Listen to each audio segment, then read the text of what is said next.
All right, how you guys doing? Today we about to get into Acts chapter 24. First things first, don't make sure you like that video. Hit a little exit full screen, scroll a bit, like it, and then full screen it back up. You feel me? I am so tired. I woke up at, when did I go to sleep? I think I went to sleep at around 12:15. Woke up at 6:50. Snooze till 7 like I usually do. Prepping to go to the gym at 7:30 like I usually do. However, because I went to Basicon, I really didn't get much sleep because we was going from 2:30 to waking up at 7, hitting the gym.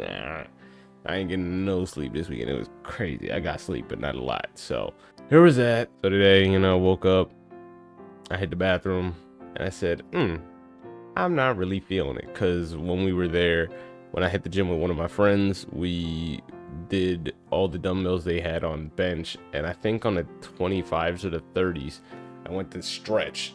So, dumbbell bench, and then I went to stretch. I like leaned back, and then my right shoulder, I felt it like pop and dislocate. I could still feel where it happened if I do it, but yeah, it like popped slash dislocated for a second, and then popped right back in. But that made me say, I don't want to do chest tries today. I don't want to do shoulders, no back and back. I don't want to do anything.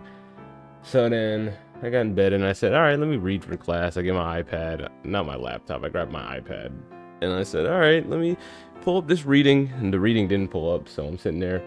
All right, let me grab my laptop, and I'm just sitting there. Then out of nowhere, the sun starts shining on my face and I say, ooh, this is nice. And then I slip back into sleep and I wake up. I edited the video, the last video you saw, because I knew I had to edit that before I went to class. So I finished editing that. It's now up on the channel. It's been up now for a day by the time of watching this. As of now, it's been up for 43 minutes, but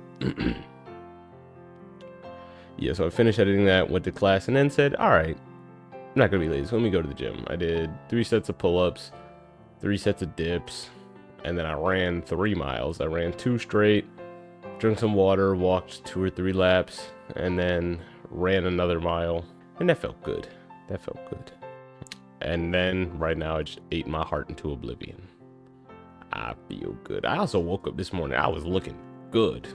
I ain't no pump or nothing. I don't know. I was eating like garbage too. We had to go to a grocery store to eat for one of the days. I got some buffalo chicken calzones and a piece of Black Forest cake. Not to mention we was eating later. I was eating later than we usually did. Then the next day, or no, that was Saturday.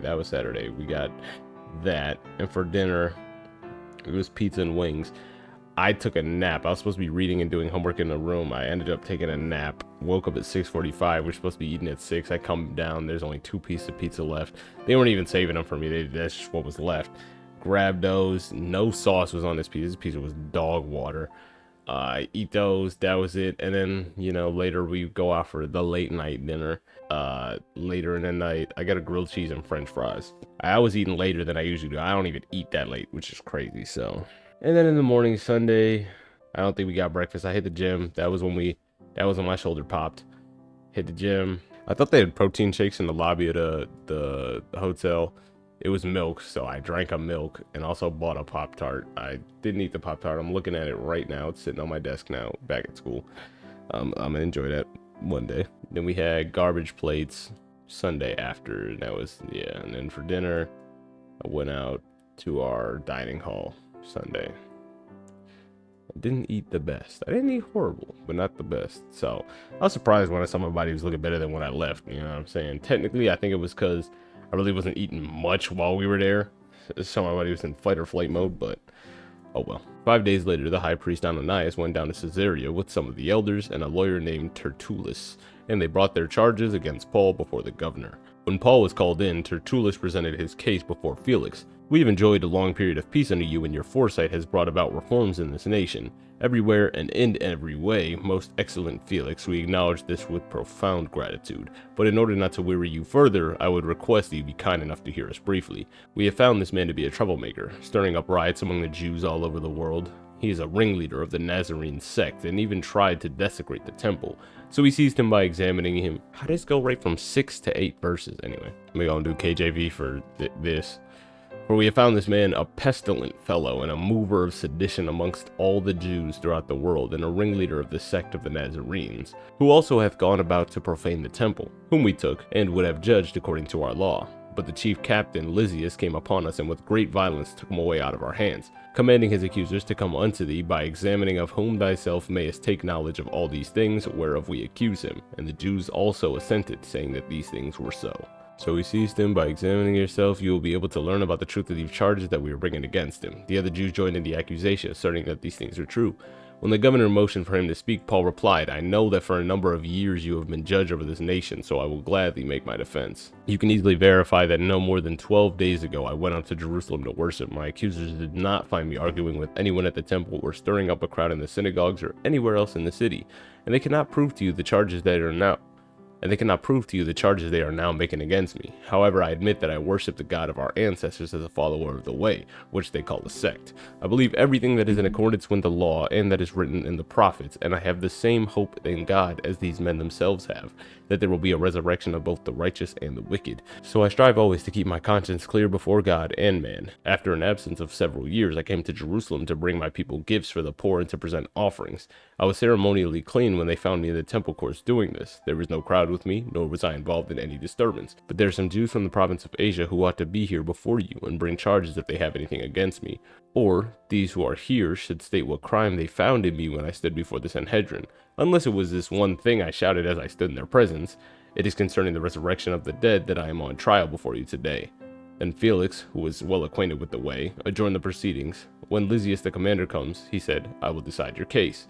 He ordered the centurion to keep Paul under guard, but to give him some freedom, and permit his friends to take care of his needs.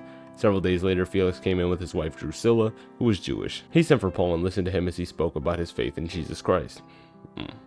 He sent for Paul and listened to him as he spoke about faith in Christ Jesus.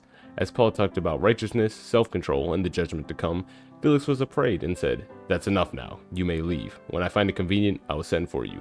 At the same time, he was hoping that Paul would offer him a bribe, so he sent for him frequently and talked with him.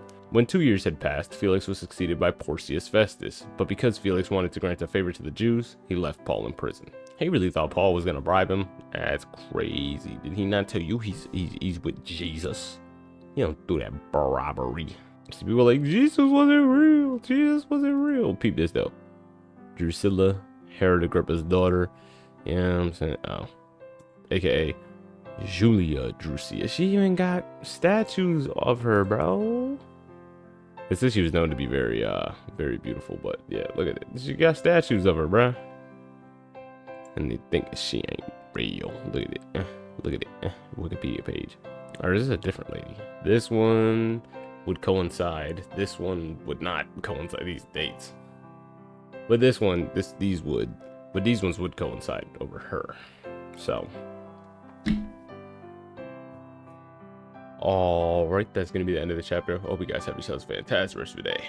Peace.